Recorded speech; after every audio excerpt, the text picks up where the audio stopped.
The desert sun was unforgiving, an anvil in the sky hammering the cracked asphalt.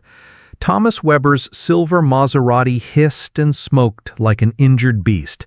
Steam burst from under the hood as he slammed it shut and cursed under his breath.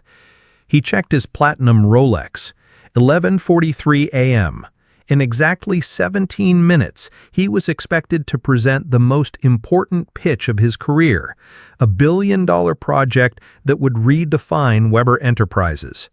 Now he was stranded on a forgotten road in a place Google Maps had the audacity to call Aurora City. He loosened his designer tie and wiped sweat from his brow.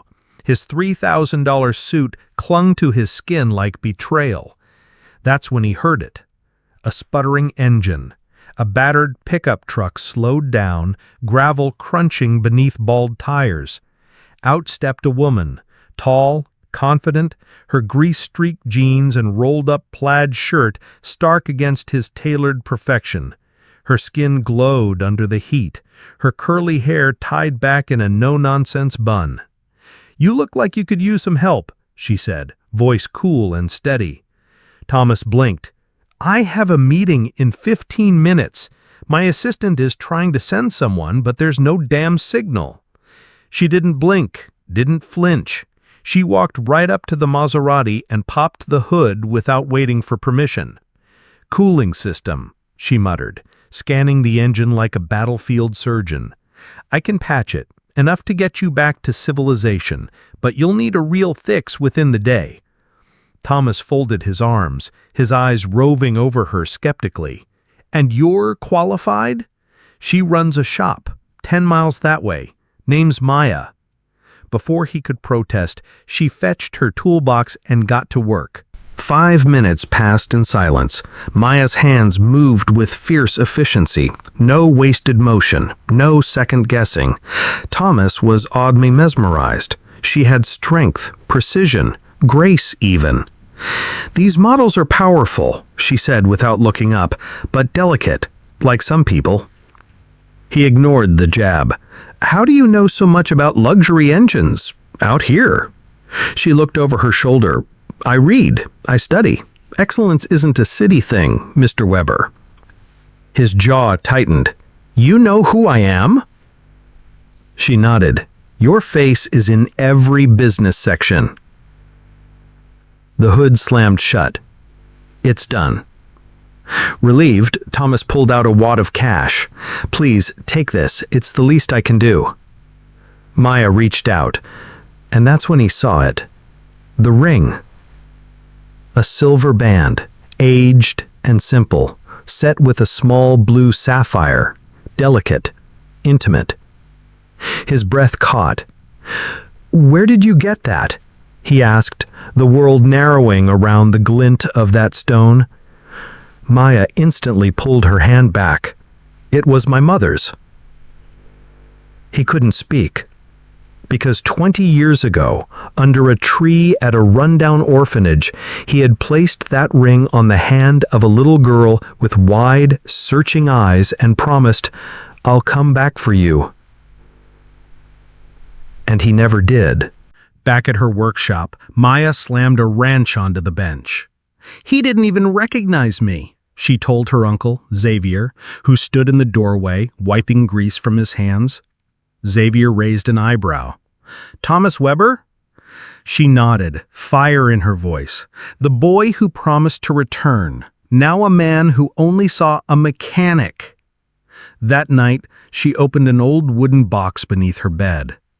Newspaper clippings, photos, every article charting Thomas's rise, the tech prodigy, the golden boy of mergers, the heir apparent. Beside them, a small wooden brooch, a bird with carved wings, the one she had given him when he left. "He won't remember," she whispered. "Not the ring, not me." The next morning, Maya heard the rumble of a car outside. But it wasn't the Maserati, a plain black sedan. Thomas stepped out, this time without the arrogance, without the suit. "I'm not here to talk about engines," he said quietly. He opened his palm. The carved bird lay there, Maya's heart skipped.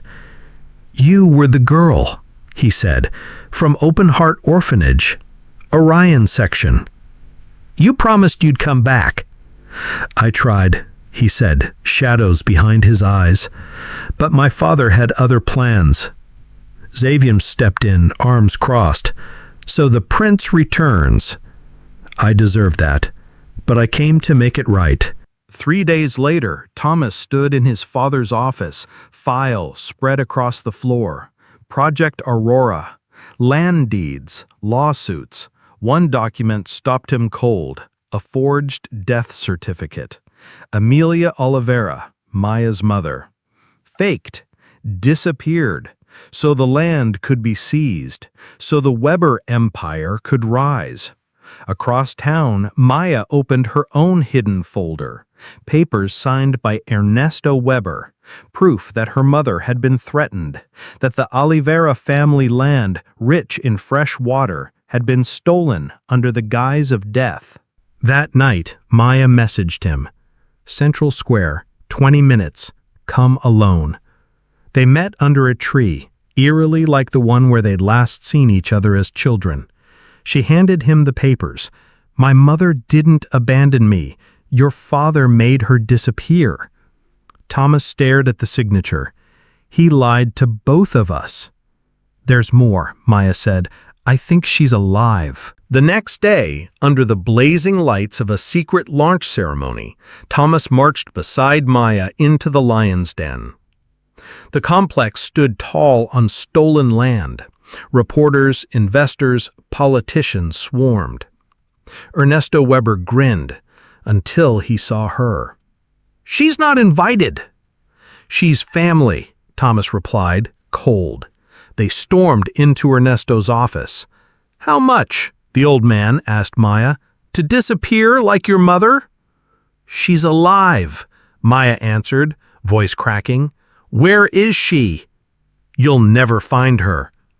But Xavier entered, and beside him, Amelia Oliveira, gray-haired, tired, but alive. "Mother," Maya whispered, and the room exploded in silence. Ernesto reeled. "You think this changes anything?" "You stole my life," Thomas said, "and hers." "Your life?" Ernesto laughed. "You're not even my son." Silence. "What?" "You were adopted. After your mother died in childbirth, we lost our real son. You were convenient." Thomas felt the ground shift beneath him. Elise entered, silent and pale. She held a file. "It's true, and you're not the only one."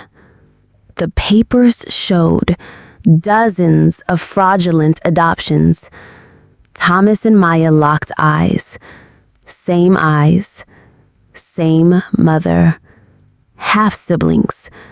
The ring, the brooch, it had always been about family and justice. The next day, headlines roared. Ernesto Weber arrested for fraud, kidnapping, and document forgery. The lost heirs return. Maya and Thomas Oliveira reclaim their name. The stolen land was returned. The complex demolished. In its place, the Oliveira Environmental Reserve, with a community center for orphaned youth. 6 months later, Maya adjusted a carburetor while Thomas drafted the foundation's charter. "Still strange?" she asked. "To find out my whole life was a lie?" he said, smiling gently. "Yes, but it also gave me you." Amelia brought lemonade, her face peaceful. Maya touched her ring. "It always kept us connected," she said, "even when we didn't know it. Because sometimes a simple ring can shatter empires, and sometimes the truth buried under decades of lies rises like fire through ash, unstoppable, unforgiving, and finally free."